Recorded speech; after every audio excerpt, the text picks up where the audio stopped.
What's going on, everybody? Welcome back to Vinny's Corner. I'm your host, Vinny. Pointing the wrong way. That's my boy, Cove. What's going on, brother? How you doing this evening? Pretty good. So happy Thanksgiving to everybody that was out there. Hopefully you guys had a wonderful holiday. Cove is Canadian, so they had Thanksgiving in October, right? Yeah. And so then we did ours in November. So we're past that. So now we're in the Christmas season, right?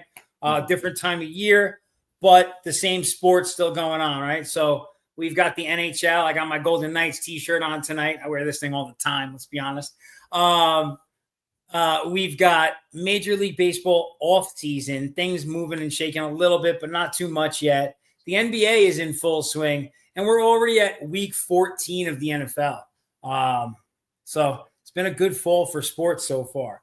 Now, as usual, I think we've got a couple of we've got a couple of regular segments. We've got Cove's questions, and then I'm going to do my little highlight of the fights. I think we'll start. We kind of start with that. Let me just share this on the social.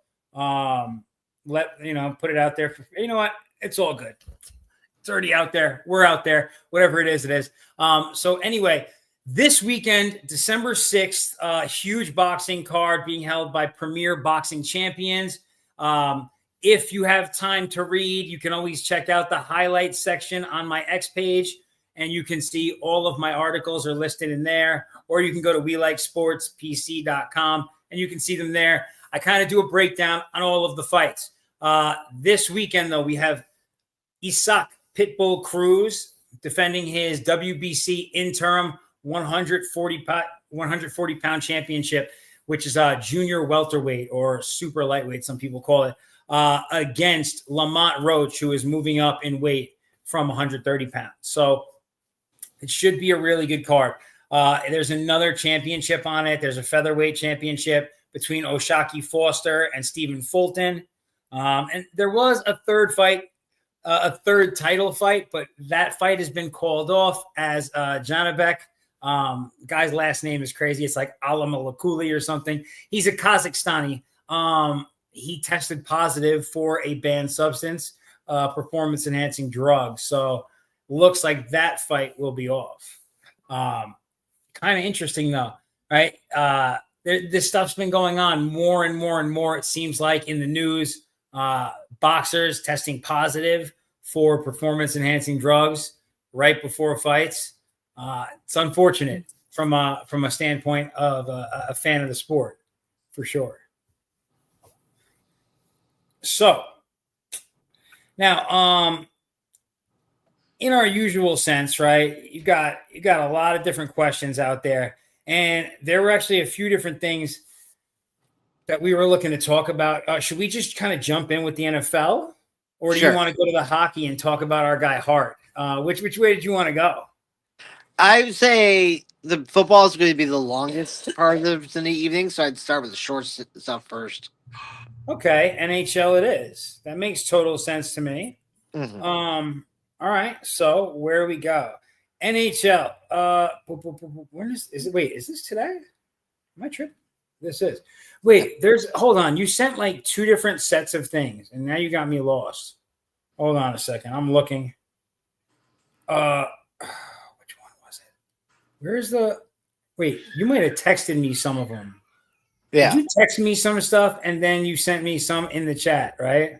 Yeah, I think it was. I said it both ways, I think. Yes. Okay. That's what's going on. All right. I was a little confused. Okay. So we also got that fantasy randomizer game.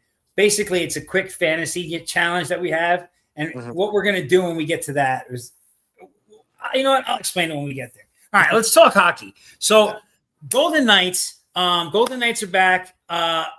Well, not the Golden Knights are back. Hart's back. Yes. What's it been, 3 years? It's been 3 years, yes. 7 years. 7 years if you think of how long the whole thing has been going on for. But he's been out of the league for 3 years. Well, so, okay. Do me a favor. Like, you're the hockey guy. Can you give us the backstory? See, I'm not 100% authentic on everything. I can kind of short stack it as best as possible. I was explaining this to Carrie last night about the situation. In 2018, they did what they did, as we all know, and then it was brought, and I believe I read somewheres where there was a payout. It was a big controversy because Canadian Tire and a few other Canadian companies that supported Team Canada were like, ah, we're washing our hands of this.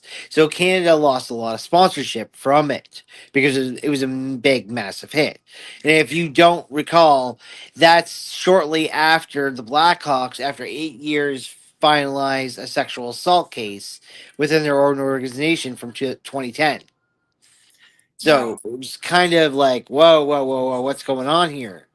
So it was resubmitted back into the court system under Ontario where it happened as an at legit crime, and then all five are found innocent. and that is the major part here. So ultimately, The these only guys just went question, through this whole thing, and now 7 years later, yeah, um, the and well, I they've was been getting to found this. not The guilty. biggest issue with it is, yes, it was they were found innocent because it was consent is where that's the line where they were was what was consent and whatever. But the one question that was asked afterwards, which doesn't become an illegality, was when they asked fans, they said, how do you feel about it now? This is why I was bringing up this question. A lot of fans are going to it's going to cause a lot of controversy for Vegas for choosing Carter Hart, even though he was proven innocent. A lot of people are like, why didn't these boys stop this act? Why didn't they say anything? Like, why didn't they do anything?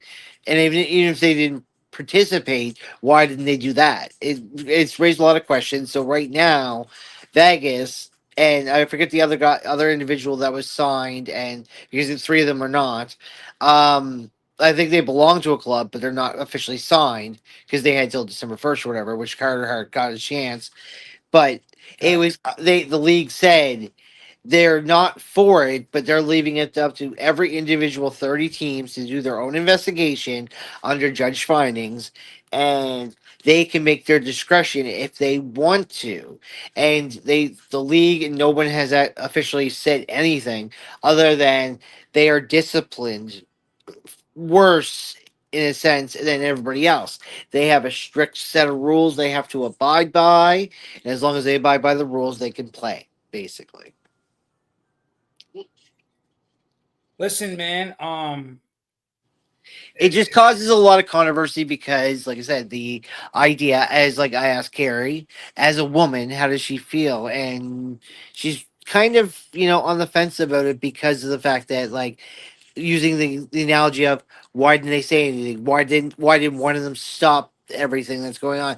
That was the only question as a woman that she was saying is like, why didn't that happen? And why didn't they behave better? Like, there's a lot of questions why this all happened. well, I guess so. Like it's at the point where I feel like the only people who know exactly what happened in this scenario are the Is the people that Sixers? were there and involved. Yeah, And if at this point this guy has been found not guilty and he is cleared and innocent and free of this charge, there is no reason that anyone should feel any other way about, if anything, Vegas should be looked at, I think, in a positive light for giving him an opportunity, yeah. after going through all that, because a lot of people might not have. And like, I mean, to go through all of that stuff, be found innocent, and then lose your career and everything else as a result, how Yeah. much would that suck? Like, at Oh least yeah, get back it to that. was. But you guys experienced this like 30 years ago with OJ. Yeah. Because a lot of people believe OJ, you know, whatever way you sway on it, right? A lot of people think he did. Some people don't think he did it. So like, that's the same idea, but this, but it's using essays now. It's just a young girl that was essayed, basically. She was intoxicated. They should have known better. So. It's gonna cause a controversy no matter which way. It's just saying that Vegas is gonna take a lot of controversy right now because it's gonna sway the fandom. Like which way are they gonna go? Whether Carter Hart it plays well or not for Vegas, it's this is always going to be in his rear view. And if you don't remember Danny, and I'm just it's a little segue of it, but Danny Heatley had a similar controversy in a way where he grew up with his best friend. They got drafted together. They played for Atlanta together. He went drinking and driving. He killed his best friend. He didn't seek any jail time for his actions because the parents forgave him because he was like family to them. They understood he had to spend the rest of his life dealing with what he had done. And he got to play. He only played like 5 or 6 more years before he was done, but Mm. it's just an example of how something can ruin somebody's career so easily. Well, listen, I mean, that's kind of, it's unfortunate, but that's the way that life is sometimes, I just think and I think teams need to be a stronger stance about their players and their conduct when they are even on the road, yeah, I like think that's home or fair. away. They if there's a curfew, it should be implied. These boys should have enough respect because they earned a spot on a team. That there's another time and a place when you become an adult, when you make it to the NHL where you can drink and do party and do all you want. But when you're a 16, 17, 18, 19, 20 year old kid, live life. Alcohol is not worth the joys of ruining your life or your career over. Yeah, I can agree. Yeah. I can agree to that. I can agree to that Makes for they sure. need to implicate smarter choices for these children. It's just like the NIL thing, right? Like where do we stop it? Because if we don't stop it, it's just going to get progressively worse.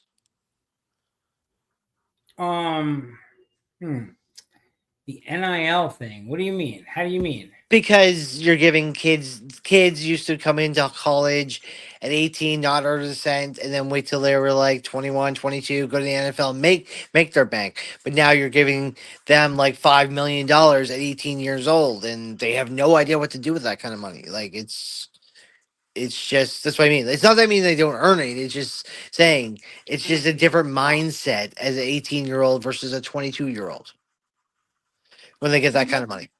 That's fair. That's fair. Okay. What do you think? What do you think an 18-year-old is going to do when he gets $10 billion versus a 22-year-old? Like realistically, I mean, that's a tough one, man. I'm not, 18-year-olds are a little crazy, yeah, but so is a 22-year-old. They're just a different kind of crazy. yeah, yeah, Um, yeah. all right, so moving on from Carter Hart, in his return to hockey, which was a W for the Vegas Golden Knights last night. He had an excellent outing. So kudos to him. Need an Uh, excellent outing, but I'll give kudos to Bedard because Bedard, that kid's got some skill. He's uh, he's he's changed his game from last year to this year real quick. well, right. So he entered the league, so young. Yeah. Like, I expect him to develop. I feel like we're still only seeing the beginning of what he's going to become, right?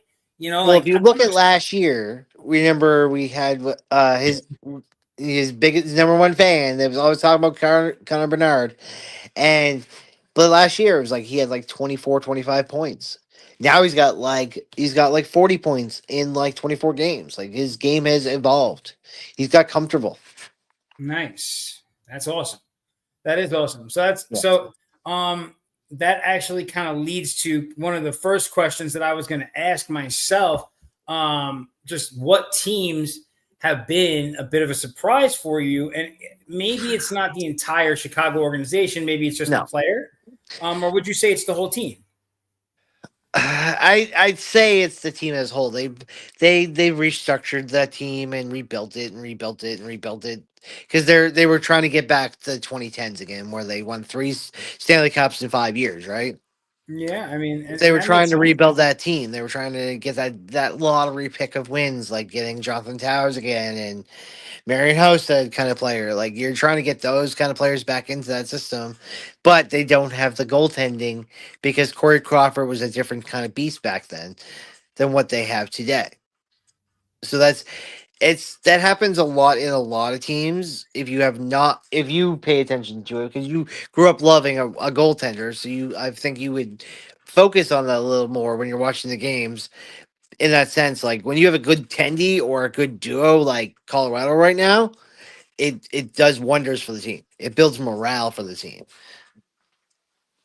Because you look at Edmonton, for example, the way their team is built, and they've been back to back Western Conference champions, and they came close last year to winning it all. But what was the big issue? It was goaltending, and it's Why still don't they have a goaltending. second goalie? That's like I just don't understand it. It's that's what I mean. Like that's the biggest thing that's hurting them.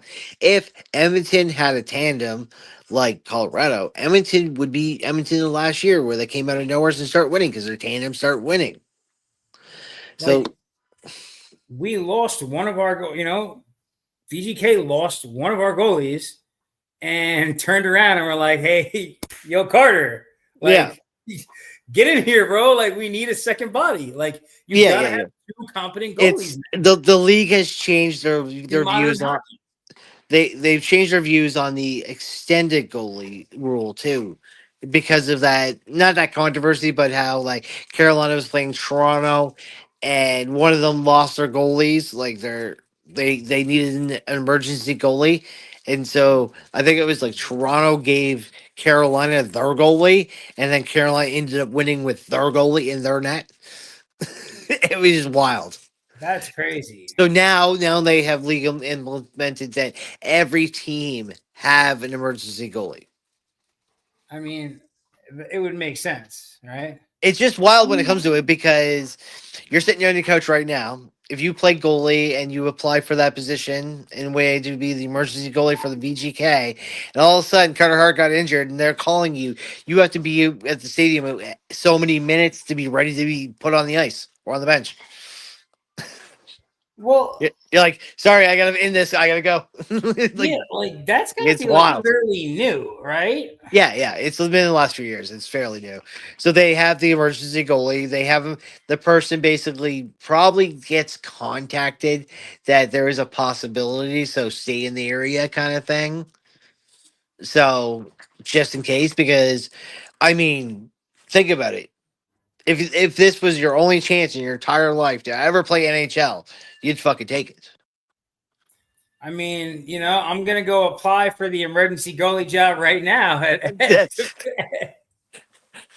You're like, bro, you can't believe last night. Last night, watch the highlights. I literally saved 2 pucks. I played an NHL game. Fuck you all. Like, you just be That's like, it. yeah. That's it right there. That's it. Very cool.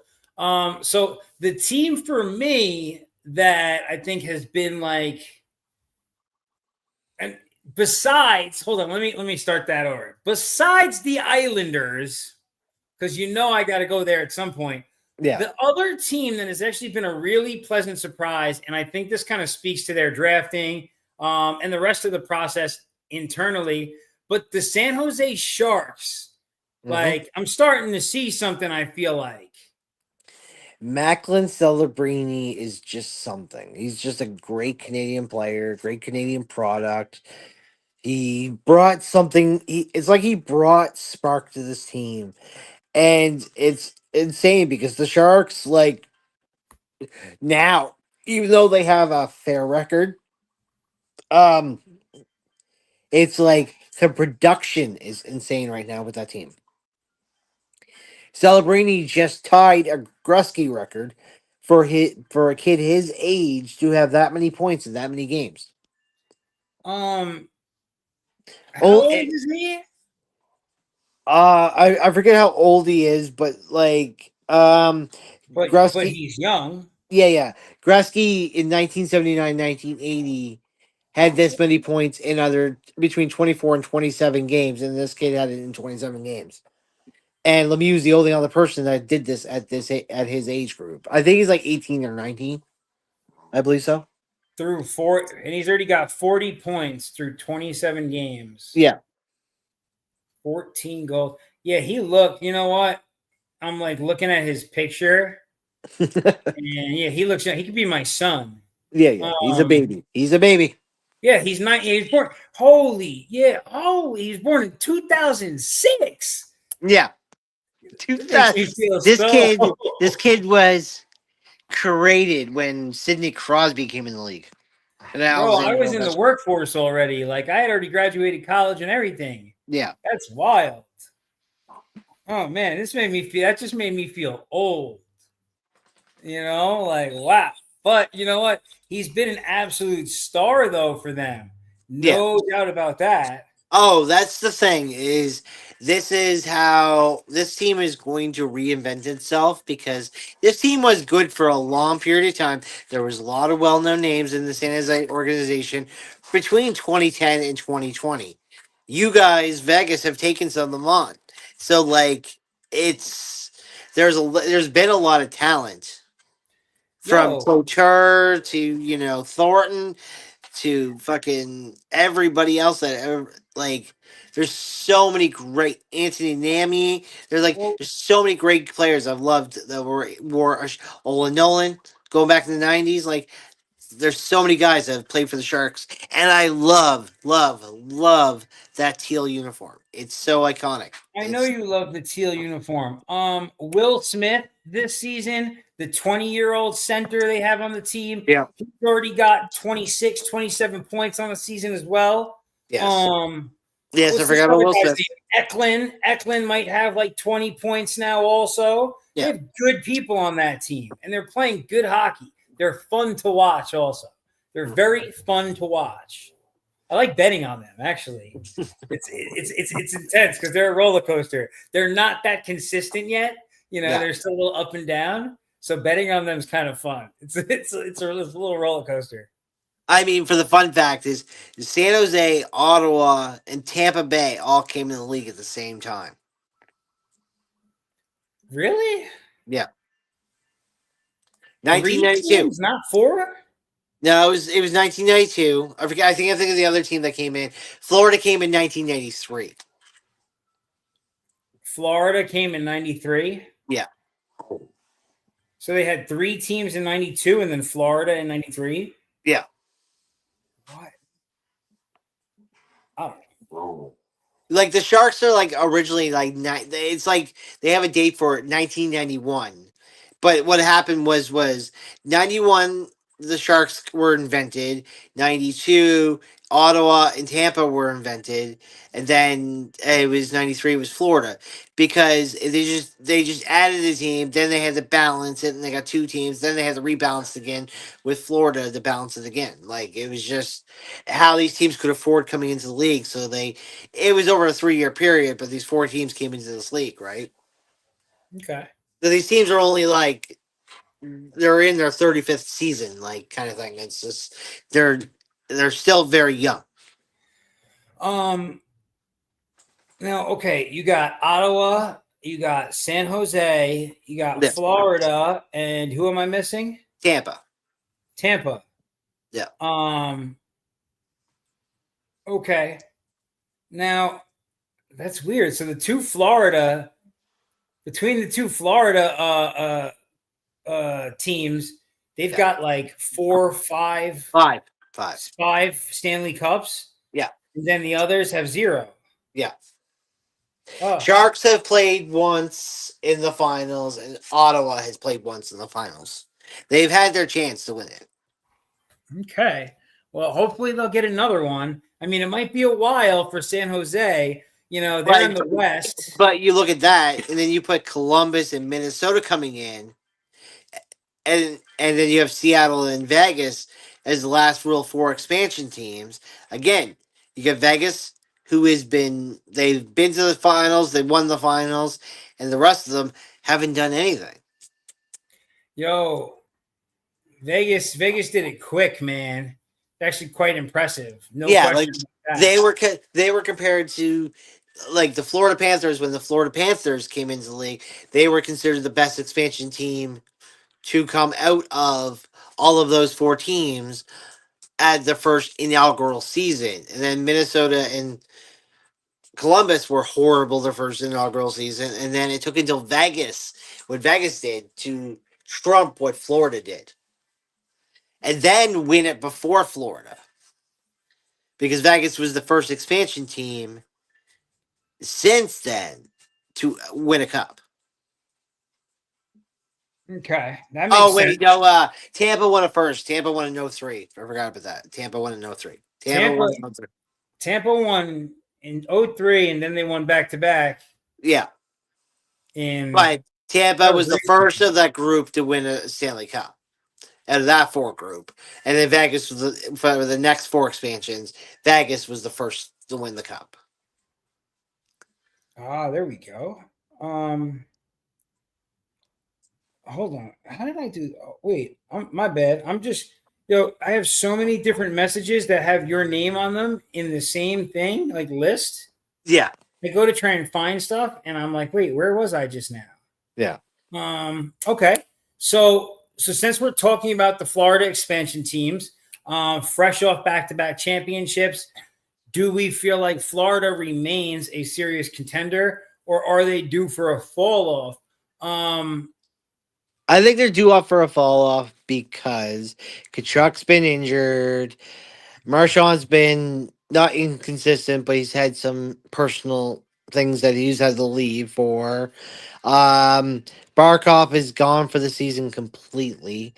It's so you've taken out three of their grit out of that lineup. So I mean, Florida's still playing teeter totter to getting in the playoffs, and they've been staying up there for a while. So like they might sneak into the playoffs, but the one thing about them is like it's like for Edmonton last year was the same way. Edmonton had a slow start, picked it up when everybody got back better. So when Marshawn comes back, key, and then when Kachuk, and I'm not doubting any other player that plays for that organization because they've all played.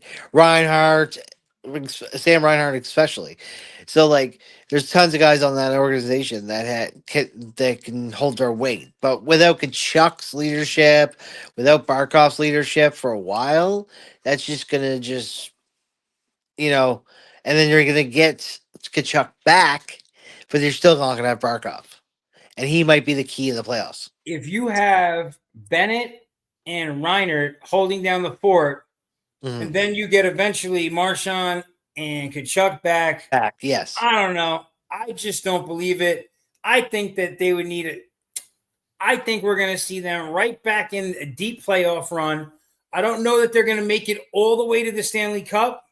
mm-hmm. This might be the year that they get knocked out earlier in the playoffs, but I don't think that the Panthers will be. I don't think anyone in the East is stopping them from getting into the playoffs. Yeah, but That's my feeling. in you're also looking at to trying to predict Florida doing something that no one's done since the Islanders did it in the '80s In with the yeah, four straight cup 83, runs. 81, 82, 83. Long time Yeah, now. yeah. A long time ago. So That's my four fault. straight four straight finals is hard because look what happened in Tampa. Tampa had three straight finals, and then next year it became Florida. So so there's a thing. There's a history about it where they will not make four in a row. You got to be a special team, and the fact that like I honestly would be on par for Florida, and you always hear me every playoffs the last few years of us doing this stuff. I'm always pro Florida, but I don't know. Just when you lose that kind of morale on your lineup for a long time, it's gonna hurt. Yo, And let me ask you a question. In yeah, the NHL, like in the standings, do they weight a loss and an overtime loss differently? yes. What is okay? So, what are the numbers? So basically, the summary of it is a loss is zero. Basically, you get no points for it. But if you lose in overtime, you get a point. Okay. It Okay. was it was caused because of so many tiebreakers. They tried to figure, okay. And here's the other thing: a shootout loss is an overtime loss is a point. A shootout loss is a point. But if you win in overtime, you get the 2 points. So it's like, you can go to the shootout and still gain an extra point. Before it used to just be a tie. A long time Well, ago, it was just come down to a tie. There was no shootouts. Remember in the yeah, '90s, we had no shootouts. It was yeah. just came down to win or loss, right? Listen, that wasn't always the best thing, but it's definitely better this way, I would say. Because you would Um, get, but playoff hockey's always been the same. Like as much as people say they hate it, then but the next day you're talking about it, you're like, oh my god, last night Pittsburgh, Philly, 6 fucking overtimes. That's insane. And I'm talking about early '90s, 2000s, or Dallas versus Edmonton, like the epic battles that we grew up in our 20s watching. okay. So I'm looking at this next question here, and I think we need to define something out loud before we ask the question. What do we consider a mid-tier team presently? So But let's look at I the would East. I would say a mid tier team is 500 or above 500. Okay, so give or take, we're looking at teams that the team's got to have somewhere at least, depending on the situation, at least 13. Some of these teams have up to 28 games. Yeah. So 13, 14 win teams. Um, okay. Well, there's a lot of so using that as a number, we're Mhm. gonna throw some out now. We got the Philadelphia Flyers, we got the New York Islanders, we got the New York Rangers. They're all 14, they have 14 wins in 27, 26, and 28 games. Montreal Canadiens, the Habs, they're lingering. They have Yeah. 13 wins. Yeah.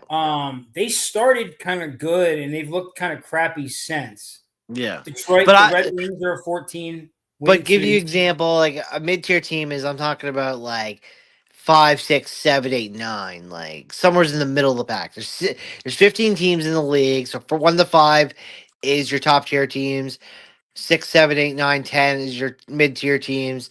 11, 12, 13, 14. Like, that's what I mean. So, like, 6 to 11, ranked 6 to 11 is your mid tier. Yeah. And so if we're looking at my list, that would be like basically right. That would be like exactly who it is. Oh, yeah. The Islanders. So like in the East, we'd be looking at the Islanders, the Rangers, the Flyers, Canadians. Yeah. Or no, those are Because Red Wings. remember I was saying by November, early December, we pretty much kind of know who the top 6 teams are going to be in the playoffs. They just jockey positions. Why I said mid tier is because these are the teams where these could drop out of the standings and a team below them could somehow jut up into a playoff position. Well, so here's what's interesting, right? Yeah. In the Atlantic, in the East, Mhm. Detroit is 14 and 11 and with 2 overtime losses, and they are third in the Atlantic. Yeah. But the Islanders are 14 and 10 with 3 overtime losses, and they are sixth in the Metropolitan Division. Yeah. So, like they're like at the same level in that middle level, but Yeah. there's a pretty drastic, three, Yeah, four it's divisions because between them. you look at the divisions and who's playing who. That's why it's staggered like that. Because you have the strong divisions and you have the weak divisions. We go through this with NFL with divisions that are the hardest to win to the ones that are easy to win. It's fair. Okay. Okay, this makes total sense. So now, with that being said, which mid-tier team could upset the playoff race this season, and what weakness in the top squads could they exploit? So, what do you think? I'm gonna This is give kind of you interesting. I'm gonna give you Detroit. Detroit's been a bottom tier team for a long time since Lindstrom and a lot of their talent has left in 2015. And I mean, So they started off strong. They were 9-3, and what's Detroit right now? They were 9-3 at one point. Okay. And now they are 14. I think they're 14 and 10. Let me see. Is that what it is? 14 and 11. Okay, so but you do the math on that. So they started at 9-3, and now they're 5-8. They've kind of dipped off a little bit. And now Yeah, you it said started how, out. Yeah, and it kind of cooled off a bit. Yeah, for yeah. sure. So that's what I mean. It was they got to a point where they were top in their division at a 9-3, and now they're 14-11. So it's like they've dropped drastically. So we see this in baseball all the time. Teams will start 9-0, and before you know it, they're 15-15. But so okay, but so per your question, how would that upset the playoff race? I think like right now, Detroit You looks think like Detroit could upset the playoff race still, yeah, even though they've been kind yeah. of lackluster lately? Yeah, this is what I'm saying. Like, I think they started off strong, and I think now that we're getting into, like you said, 28 games, we're in the mid-season range of the games because there's only that many games left. So we're in the mid tier, and if Detroit, I believe Detroit is just having a little hijinks, and then they will tinker around like 8, 9, 10. But by the time they playoffs, they'll start playing like a 5, 6, even maybe a 4 team by the playoffs. Okay, that's fair. I think for me, and I've said this since day one, and they continue to be a mid tier team Yep. since day one. And I think they're going to be mid tier all season. And I think they're going to sneak into the playoffs, the New York Islanders. And I just think that they're a dangerous team. If you've watched the Islanders play this season, man, they're just a tough hockey team.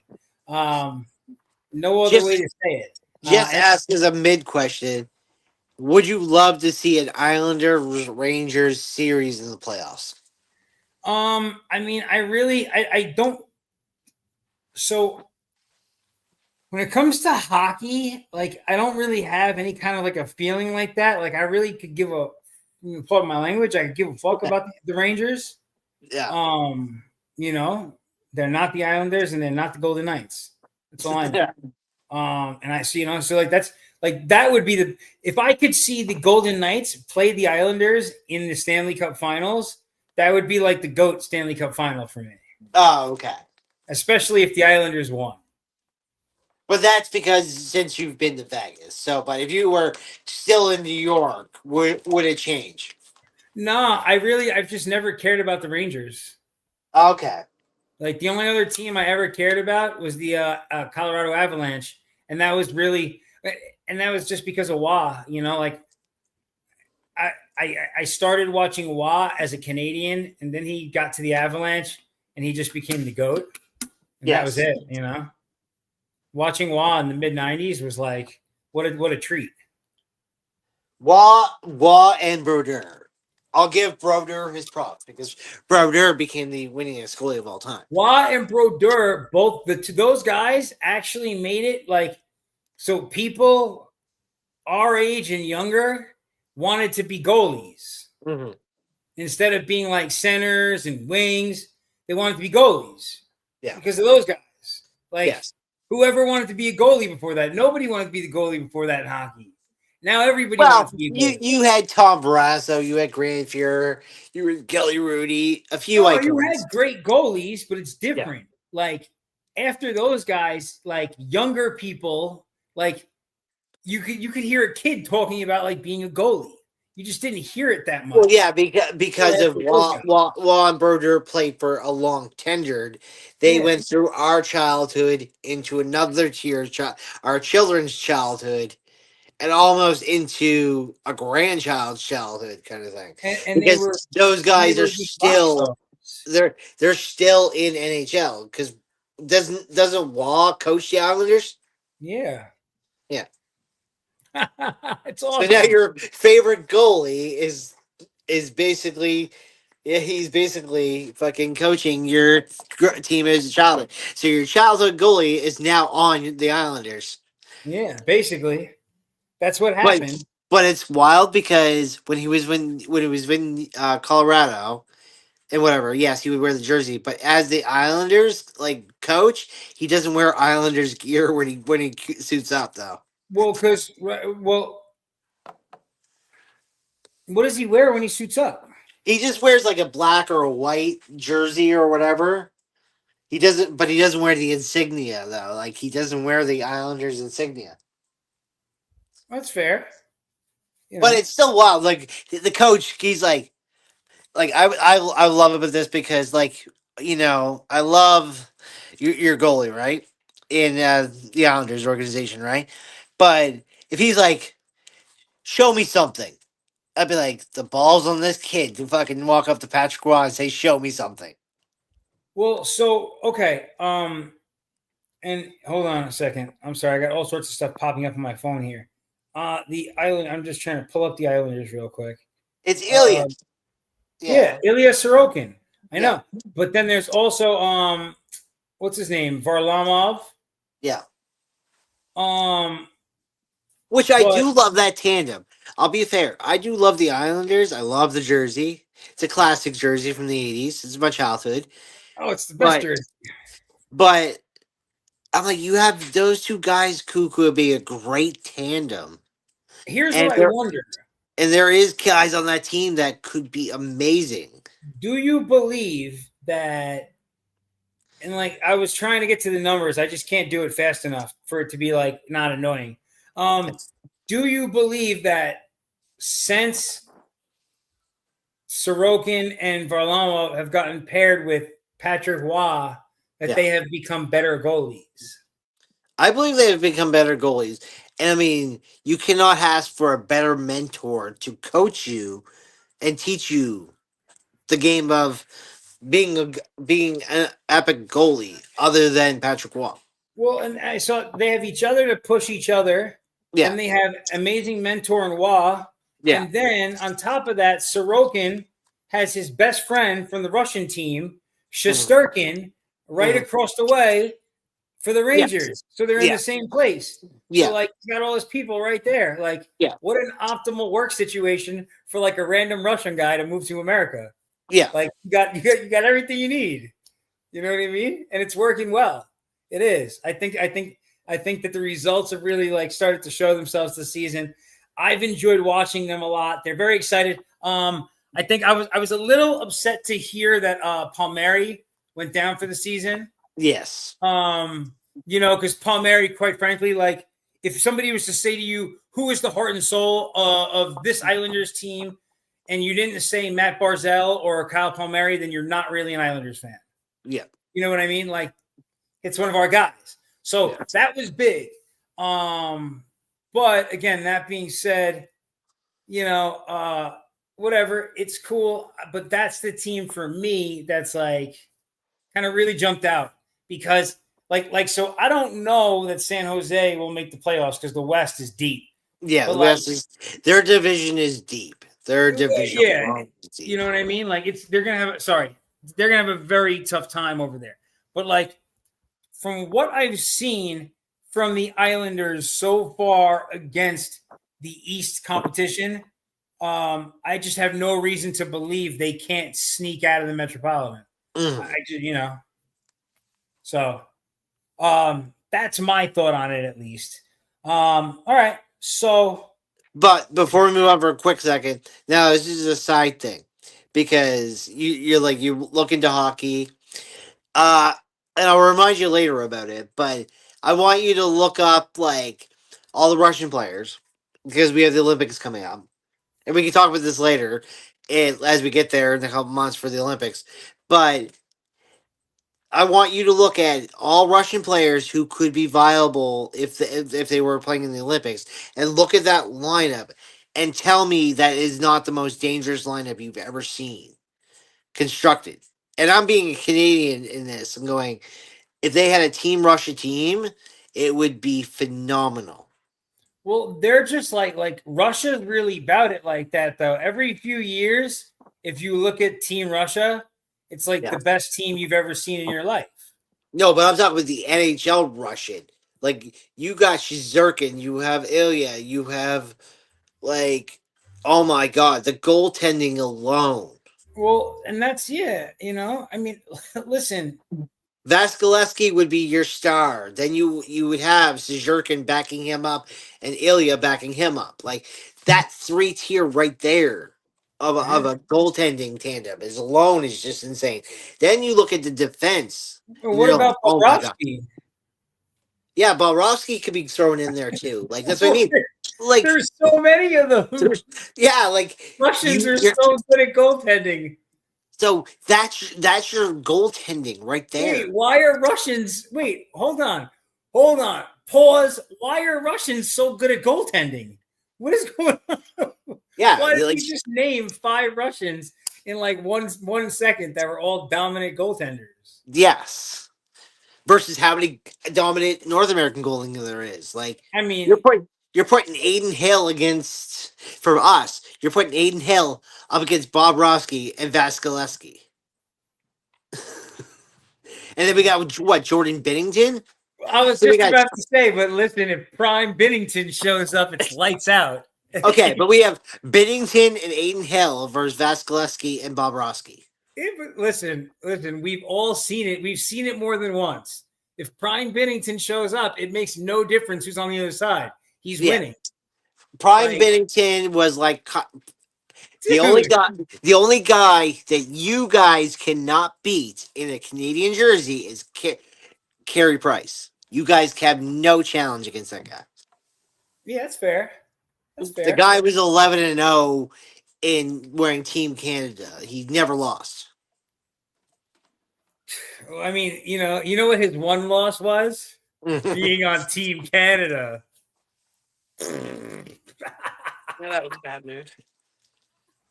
Yes. Oh, that was the most American moment I've had on the show, huh? Let's fucking go. Yeah. All right, man. So listen, week 14, NFL. So let me see. You know what? Let me just jump in with this. You know what? This is what we need to look at. We need to look at the games that are being played. That's what we need to look at. Yeah. So let me just pull up. I'm going to pull up let me pull up week 14 and we'll use the games that are being played to kind of guide us. I'm actually, you know what? I'm going to read off of the list. I'm going to actually read directly off of my own picks. So everything I'm saying, I've already I have pre-picked in an app already. All right. All right. So the first game of the week, I've got the Dallas Cowboys at the Detroit Lions. Is it at the? Hold on. I don't know if they're playing at Detroit. That's a good question. Now I got to look and see where everyone's playing. They are playing at Detroit. Okay. That's tomorrow. Mm-hmm. Okay. So can the Cowboys go into Detroit tomorrow, into Ford? Can they beat them? No. Why not? I think they got their moment, especially last week was Thanksgiving game. It's just different. Thanksgiving game, Dallas always plays different when it comes to Thanksgiving game. And I do love what they're doing, but I just think Detroit will just get past them. Okay. I'm gonna go the exact opposite on this. I'm a New York Giants fan. So just for me to say everything that I'm about to say, that should just tell you how real it must be, or at least I think it is. Yeah. The Dallas Cowboys are currently the best offense in the New York football or in the National Football League, or at least passing game, bar none. They have the best passing receiver duo in George Pickens and CeeDee Lamb. Dak Prescott is putting together an MVP campaign. The defense and what they did from trading Mika all the way through the trade deadline, and it fortified the defensive line. I'm also getting that running back, Javonte Williams. Bar none, this version of the Cowboys that we're seeing now, post-trade deadline, I think they might be undefeated or they might have one loss, but they're awesome. They're a really good team. They're the team that if they make it to the playoffs, nobody in the NFC wants to play them. Nobody wants to be the team that pulls the wild card as the Cowboys in the first round of the playoffs. I mean, it would be pretty wild if the Cowboys were able to pull this off, trade Mika, and then make it to the Super Bowl or something like that. I think it would be pretty amazing. They're 6-5-1. My belief is they will be 7-5-1 after this week, with 4 games remaining. It's definitely not out of the question that they make it to the playoffs. It's not by any stretch of the imagination. Mm-hmm. The next game we've got is the Seattle Seahawks at the Atlanta Falcons. I take the Seahawks, and I'll be honest, it's the Seahawks -7. I take the Seahawks to cover, and I think my boy Jackson Smith and Najigba is gonna score at least 1 touchdown again. Mm-hmm. That's how I feel about it. Yeah. What do you think? Falcons or Seahawks? Oh no, it's Seahawks by they're covering for sure. Atlanta's just been dismissed with what's going on. Does Atlanta? Okay, well, here's the first thing. They can't. Okay. Here's first. I'm going to ask this. Now it looked like last year when they signed that ridiculous contract with Kirk Cousins, and then they drafted Michael Penix Jr. It looked like they were preparing for the now and later, right? Yeah. Unfortunately, Michael Penix continues to be injured, and he has been since college. Yeah. Kirk Cousins is washed. Yeah. And their first round pick for next season already belongs to the Los Angeles Rams. So they're not going to be able to draft a quarterback in the first round as of now. Yeah. They're a hot mess. I don't know what's going on. And at the beginning of the season, when they were winning games, people were all we heard about was Bijan Robinson being the best player in the NFL. Yeah. But then CMC showed up. Gone absolutely bananas. Everyone's talking about CMC being the MVP again. You know, I've heard this story before. But yeah, so the Atlanta Falcons, that's a wash. Pittsburgh Steelers at the Ravens. This is an interesting one, but I don't know. I mean, do you have any faith in what the Steelers got going on at this point? Or yeah, because this is not the same Ravens team. Or this is a sub 500 Ravens team. This is not a dominant Ravens team anymore. Both these teams suck. Yeah, so and without Justin Tucker because of his stupidity, because we all know why he's not there. This is where they lose it, because this is a game I feel like is a field goal away from winning, and without Justin Tucker, they're not going to win this game. I think that the Ravens are at home, and since I personally think both these teams are bad, and I think that both their quarterbacks are hurt and not playing 100%. But I think that the younger of the two hurt quarterbacks is going to be playing home. So I'll still go with the Ravens to win it. I'm never going to bet anything on Aaron Rodgers again in my life. I mean, that's just crazy to me. Now, here's an interesting one, but I'm definitely going with the underdog on this one.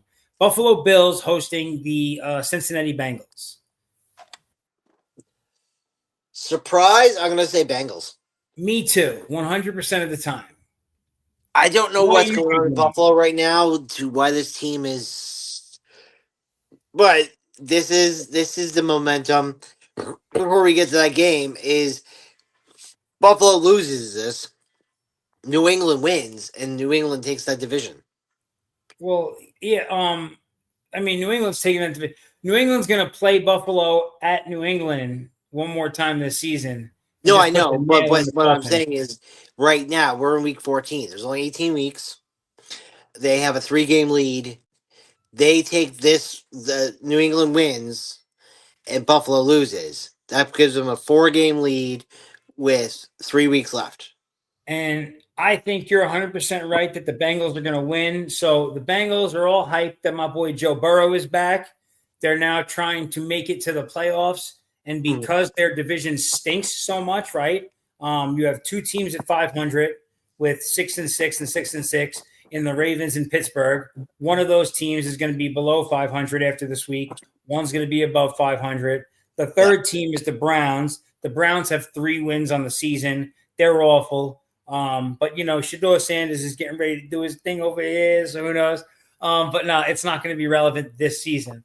But I think that the Bengals feel they have a real chance, and they're going to be adding T. Higgins back to the lineup this week, which is an additional weapon for Joe Burrow. And I think that just the excitement of the team right now and adding another weapon back to them at this point, that they're going to go out there and they're going to dominate that awful Buffalo Bills defense. Awful. Worst defense out there. Okay, the Awful Bowl, the 1-11 Tennessee Titans are playing the 3-9 Cleveland Browns. I have officially picked I don't know if you can see it on there, but on the Sleeper app, I have picked the Cleveland Browns. I just I don't know what the Titans are even doing at this point.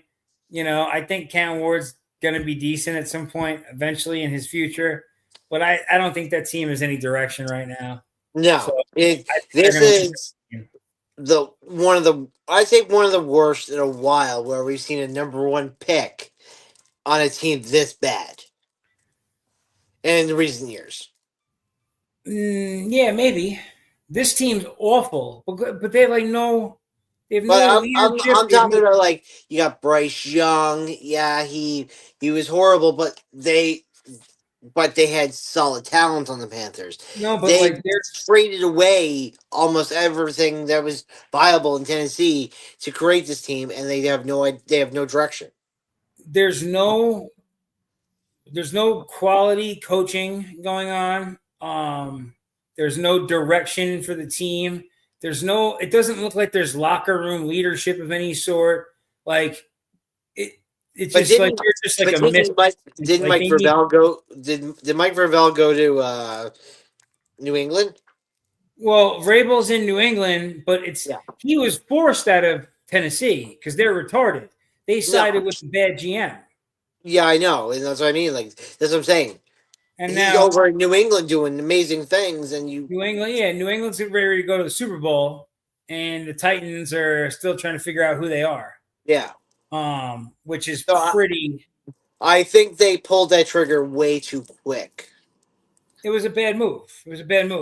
But they did it because of a difference in ideologies and personalities between people in the executive level, not because of anything logical. Yeah. All right. So fast forward, Indianapolis Colts and the Jacksonville Jaguars. I think they're going to Jacksonville. Jacksonville for the win. 100%. I think so. Danny Jones, a part of his leg is broken. Yeah, he fractured his fibula. What's going on over there? This guy's got a broken leg. I don't know, man. Fraud alert is out. It looks like they may not go anywhere. They're not going to win the division. They're not even going to make the playoffs. Wait. Do you remember when I told you about Indy? I said, hey. Indy's not going to be that team. You're all like, oh, Indy's going to be that team. And I told you for weeks Indy was not going to be that team. Now they're not that team. You were right. I was wrong. Why? Because Peyton Manning, Andrew Luck, every quarterback that has been in that damn organization, they do not protect their quarterback. So here's the thing, right? Houston is 7-5, and they have the best defense in football, arguably. And they're just getting better as a team. They have a very good home record. Jacksonville is 8-4. Yeah. If Jacksonville wins this game, because right now I think Indianapolis has the tiebreaker over them. So if they win this game, they'll have a better record and they'll each have 1 win. So it'll put them in a good situation. I don't know, man. I feel like Indianapolis is already cooked for the season. This next game is awful and more awful. The Washington Commanders and the Minnesota Vikings. I I think Washington's going to win because like the Vikings. There's another team that just looks like they're just sputtering. Like I don't know what's happening. I'm going to go with Washington because I don't know what's going on in Minnesota right now. It's crazy. It's crazy. It's just like hands off. I'm all the way off of it. Miami at the Jets. I'm taking the Jets because I feel like the Jets are like turning the page and like Aaron Glenn and the boys are starting to do their thing a little bit. I think they're going to go 4-10. They are turning the page. They even talked about the Jets possibly making the playoffs. I'm like, wow, that's crazy. They're not going to. That's crazy. There's no way the Jets are making the playoffs. No, they already have. They already have 9 losses on the season, so they're definitely not having a losing record. People say like the Jets can make the playoffs. I'm like, do you want me to go win the lotto tomorrow because the Jets are not making the playoffs? But it'll be cool though. Let's see here: New Orleans Saints and the Tampa Bay Bucks. Who you got? I mean, I got Bucks. Yeah. Okay. It's just. I have no other way of looking at it. The Saints are just an interesting team because they're another team like New York where it's just like I don't really know what direction New Orleans is going in right now. Oh, you want a team who we don't know what direction they're going in? We got the next game. I'm working this game actually this weekend. It's your team. The Denver Broncos are here visiting the Las Vegas Raiders. I'll be at the game. I'm working, so I get to watch it live. I'm working. I'll just be hanging out really in the stadium. But anyways, what are the Las Vegas Raiders? I thought the whole point of bringing in like Geno was supposed to be like this stabilized quarterback we're getting from Seattle, and we're getting this culture building, Super Bowl winning, national title winning coaching guy from the Hall of Fame of Pete Carroll. He chews his gum. He yells and gives lots of energy to everybody. They are awful. Yeah.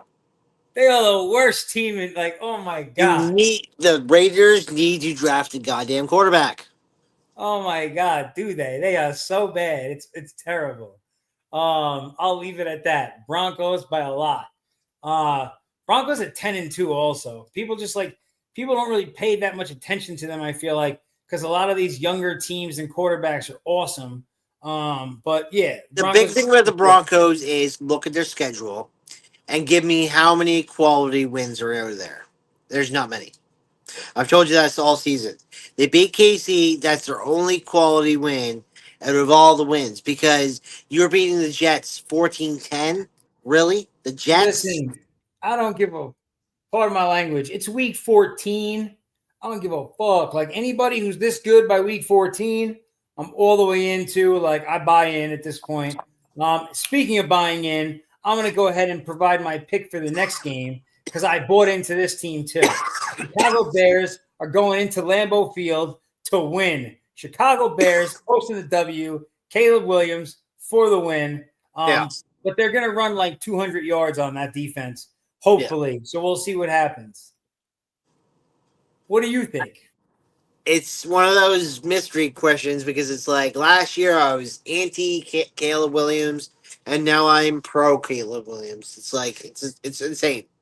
Listen, he looks like he's putting the work in. He's getting better. The coaching is working, and the team he's not the focal point. Like they have a really good running game, right? They do they're a running team first, and then like he can make the plays when he needs to, but he doesn't have to do it the whole game. And that works very well. They've compared this team to the 06 team that went out to play Peyton in the Super Bowl. But you have Jay Cutler versus Caleb Williams. 2 different tier quarterbacks that are leading the same type of teams. And I'm telling you this right now, like the way Caleb Williams has taken control of this offense, this team probably could have beat Peyton in 06. This is a legit Super Bowl contender now. Yeah. That's what I'm saying. If this team went up against Peyton in 06, Peyton wouldn't have won. I think Caleb would have taken this team to the promised land. I think he could do it this season. Well, that's why I'm comparing it. I'm saying this team is good enough that they're better than 06 team, and that 06 team went to the Super Bowl. So, who you got this week? Packers or the Bears? Bears. Okay.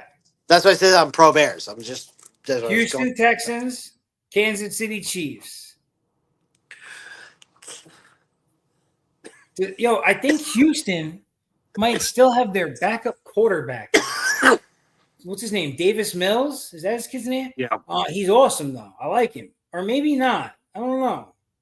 But he was This is really again, good. This is going to be Casey's game to win and Casey's game to lose at the same time.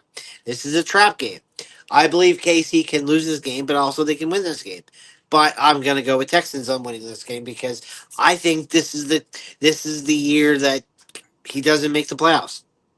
The Texans are a better football team. At least they're a better defense than anything going on in Kansas City. I'll take the Texans to win also. I actually already have them to win. Next game, I got the Eagles against the Chargers. I'm going with the Eagles free fall for the rest of the season.